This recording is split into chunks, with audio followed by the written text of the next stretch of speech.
Cancer हे दोन cancer महिलांमध्ये जास्त मोठ्या प्रमाणात आढळतात. त्या दोन कॅन्सरपैकी आणि इतरही कॅन्सरपैकी त्या लसीला आपल्याला इतर कॅन्सरमध्ये पण करता येणार आहे.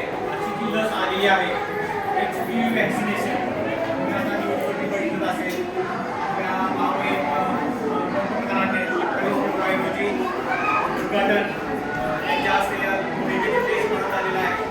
आणि जागतिक महिला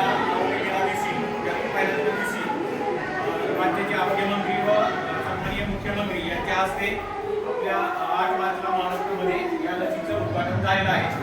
त्याचप्रमाणे आपल्या जिल्ह्याचे कलेक्टर असतील, माननीय मुख्य कार्यकारी अधिकारी असतील, जिल्हा आरोग्य अधिकारी असतील, तालुका आरोग्य अधिकारी, जिल्हा शल्य चिकित्सक या सर्वांच्या मार्गदर्शनानुसार आणि सूचनेनुसार आपल्याला प्रत्येक 14 वर्ष आणि 15 वर्ष म्हणजे ज्या मुलींचं वय 14 वर्ष पूर्ण झालेलं आहे म्हणजे 8वीचा वर्ग आणि 15 वर्ष पूर्ण झालेलं नाही 14 ते 15 म्हणजे ज्या मुली आहेत त्या मुलींना आपल्याला HPV म्हणजे ह्यूमन पॅपिलोमा व्हायरस या व्हायरसचं व्हॅक्सिन म्हणजे लस ही द्यायची आहे. या लसीचा एकच डोस आहे. ही लस डाव्या दंडावरती दिली जाणार आहे. या लसीबद्दल अनेक आता तुमच्याबरोबर असा कोण माणूस नसेल की त्याच्यापर्यंत निगेटिव्ह न्यूज पोचल्यात माहिती झाली असते सगळ्यांनी किंवा काय होत आहे. कारण आपल्या समाजामध्ये आपल्यामध्ये सगळ्यात महत्त्वाचं काय आहे की जो माणूस ज्याला काही माहीत नाही तो त्या गोष्टीबरोबर सगळ्यात जास्त बोलू शकतो असं आणि त्यामुळे आपण त्याच्यावरती जास्त विश्वास ठेवतो. तर ही लस अत्यंत उपयोगी आहे. या लसीचे कुठलेही दुष्परिणाम नाही. जे आता निगेटिव्हिटी आहे किंवा ही लस दिल्यानंतर माझ्या मुलीमध्ये वंध्यत्व येईल किंवा लग्न लवकर करावं लागेल किंवा मुलं होणार नाही असं काहीही नाही. आपला देश जगामध्ये 61वा देश आहे. आपल्या अगोदर 60 देशांनी या लसीची सुरुवात केलेली आहे. आपल्या देशामध्ये सुद्धा 2006 पासून ही लस दिली जाते. आता माझी मुलगी 14 वर्षाची, माझ्या मुलीलाही उद्या घर कवटेकरला आहे मुलगी उद्या पंढरपूर मतदारसंघाचे आमदार समाधानदादा अवकाडे यांच्या उपस्थितीत त्या शाळेमध्ये उपजिल्हा रुग्णालय पंढरपूर येथे तो कार्यक्रम आहे. त्यामध्ये सर्व मुलींना लस दिली जाणार आहे आणि मी तयार आहे. मनामध्ये तीच भीती होती. तुम्ही जे पालक आहे मी पण एका मुलीचा पालक आहे. पण पुढे जाऊन आपल्या पाल्याला मुलीला गर्भाशय मुखाचा कॅन्सर म्हणजे सर्व्हिस कॅन्सर होऊ नये याकरिता ही लस गरजेची आहे. या लसीबद्दल आणखी मार्गदर्शन सन्माननीय रसाळ सर हे तुम्हाला करतील.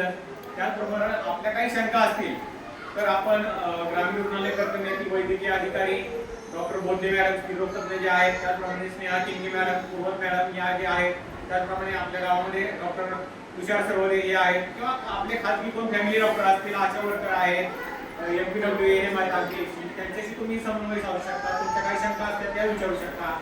आता हे मोहिमे स्वरूपात आहे. आपल्याला सुरुवातीला थोडंसं पचनी पडायला वेळ जाणार आहे. पहिल्यांदा ज्यावेळेस कोविडची लस आली होती त्यावेळेस आम्ही सुद्धा घाबरत होतो घ्यायला. आता ते या गोष्टी ट्रायला आणि ह्याच्यावरती असतात. नंतर सुरुवात येणार आहे. आता ही 90 दिवसांची मोहीम आहे.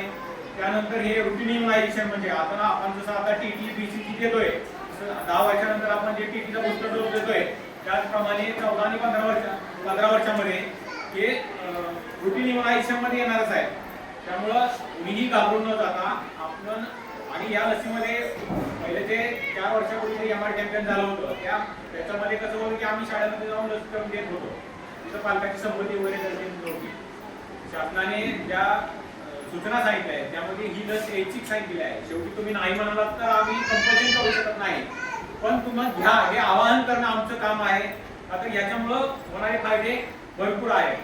आज एका घरामध्ये आपल्या नातेवाईकांमध्ये कुणी बघा माझा असो तुमचा असो व्यासपीठावर असलेला असो जवळचा नातेवाईक रक्तातला नातेवाईक कोण ना कोण एक नाही कुठल्या ना कुठल्या कॅन्सरच्या आजाराने ग्रस्त आहे.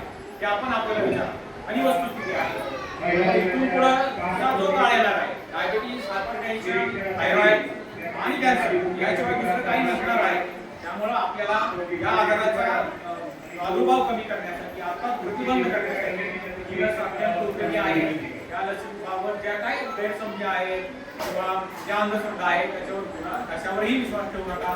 तुम्ही आम्ही सांगतोय म्हणून किंवा तुमच्या नातेवाईक डॉक्टर असतील त्यांच्याशी तुम्ही संपर्क करा आणि या लसीचा जास्तीत जास्त आपल्या विद्यार्थ्यांना फायदा होईल, पाल्याला फायदा होईल विचार